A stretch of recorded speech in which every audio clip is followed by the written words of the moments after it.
Hey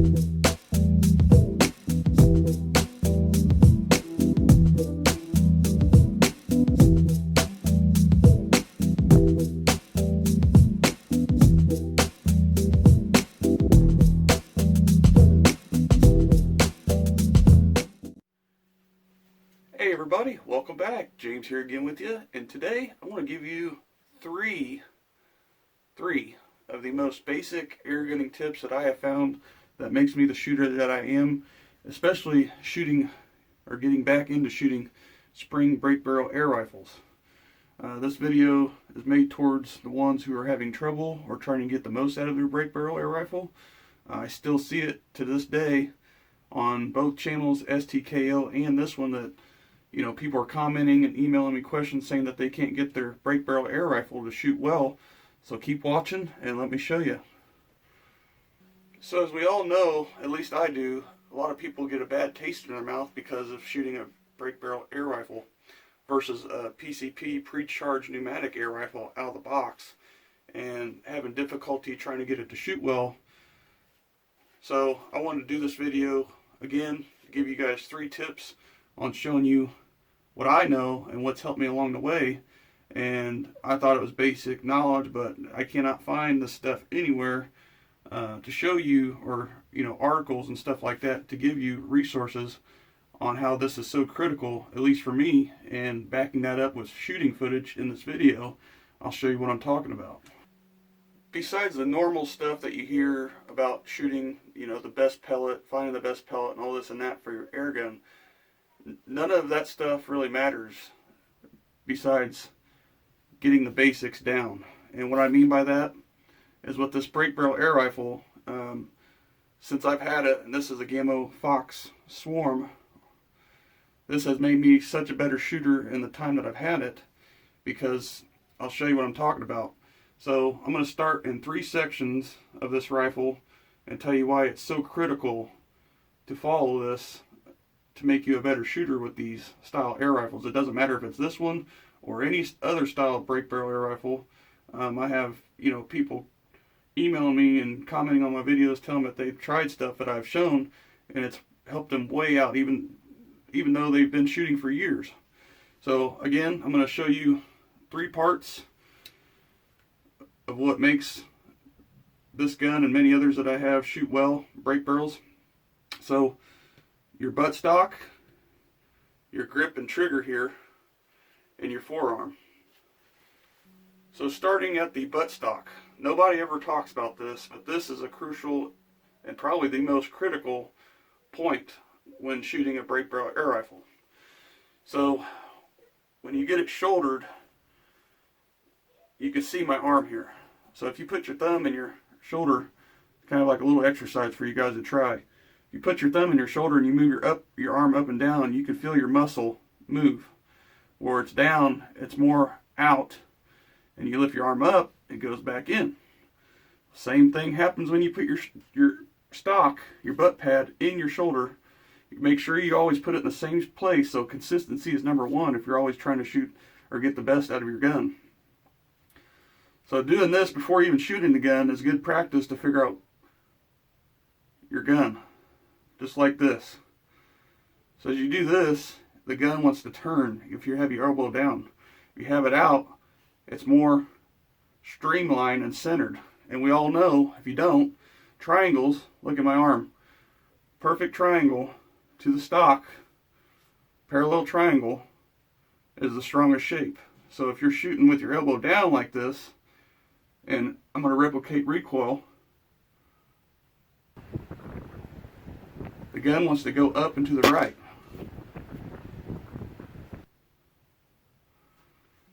So now you get your gun butt pad back in your shoulder, and if you have it all the way up too far and you replicate the recoil, pull it back.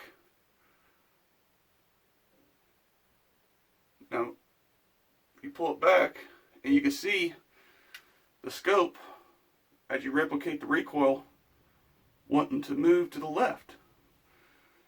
So this is more of like a dissecting your groups on target, but you could do this without even shooting the gun, just for practice to see how stable your gun is in your shoulder And that's the thing, you want to make sure that your butt pad of your stock is always in the same spot, because you have to take your gun off your shoulder to cock it and load it and all that good stuff. So you want to make sure that your consistency is always there.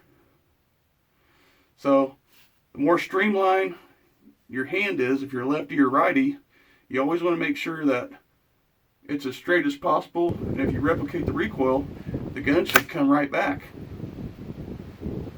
Should come straight back, and it should not be moving left or right. So the next thing I want to talk about is your trigger and your balance point. So your balance point you need to test, this is why it's critical. I'll show you why here in a second. But if you could sit your hand underneath it like this, and it wants to tilt one way, that means that's heavier that way. But if you find the balance point, it should balance really well. You could do this by hanging the rifle or whatever you need to do, but find the midpoint is really critical, because this is going to tell you where to hold your hand at up here. Because I have found that you want equal spacing from your grip of your trigger finger to the grip of your offhand.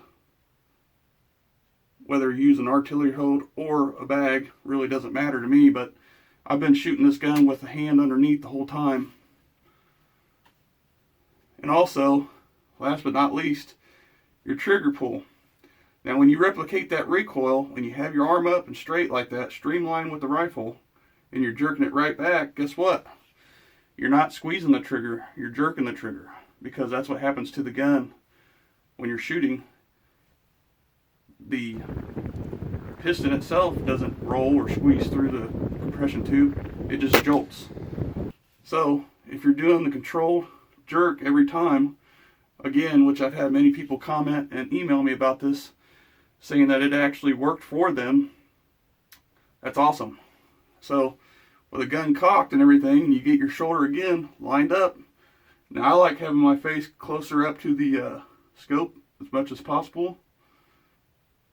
That way I have good follow through, and just go ahead and hold it there and jerk it. And don't blink after you fire. That's another thing that I want to hit on too. This point of the rifle is so critical, not to blink. Okay, now we're down to the last step here, the foregrip. Now as you hear me mention that finding the balance point, I have found that the equal parts of the rifle, from the grip to the foregrip, is where it's so critical. So on the foregrip, I usually have my hand about here. As you can see, it's pretty much in the middle of the balance point, between the balance points. The exact distance far apart from the balance point of this rifle. Now, this hand right here, not only when you have everything lined up, you need to have this arm up also. The same triangle position to be the strongest position and the best position that I found. Because now if you find your elbow, get that stock in the right position back here, have your face up, both eyes open, no blinking, the gun should come straight back. Now if you have your arm down, as you can see, just like this, the gun will want to move out of alignment. So you have your arm up, still wants to move out of alignment. So you need to have them both equal, spread apart, and your gun should fire, and the pellet should land, in theory, the same spot on target, within reason, within the airgun distance that you're shooting. Another very important thing about the foregrip up here is how much do you grip. Well, I found with this rifle being very lightweight and very equal because of its length and everything, it's pretty much, the balance point of the rifle is pretty much the exact overall length divided by 2. So about 20 or so inches, it's about right. I mean, that's dead middle of this rifle. So what I have found is this rifle shoots very well with equal amounts of pressure on this hand and from my grip up here. And some other rifles, you know, will be a lot heavier in the back or a lot heavier in the front. Well, if it's heavier in the back, you know, you have to play with the pressure of how much or not enough, because if it's heavier in the back, that means more weight's going to be fighting you in the back of the rifle. So probably more of a heavy rifle, you need to have more pressure in the front, and in a lighter rifle in the back, you need to have more pressure in the back. But like I said, this rifle being pretty much equal weight, have equal amount of pressure, if any, which I'm just grabbing it. I'm not really applying any pressure to it. So when stars align, let me show you exactly what I'm talking about. 25 yards, 22 cal Gamo Fox Swarm with the Crosman 14.3 grain pellets.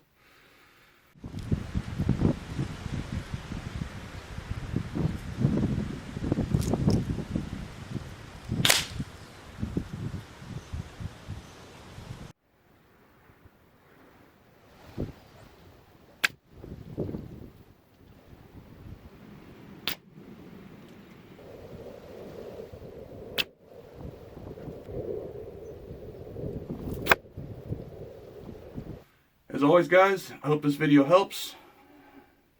Appreciate the support. And if you have any questions, leave them below.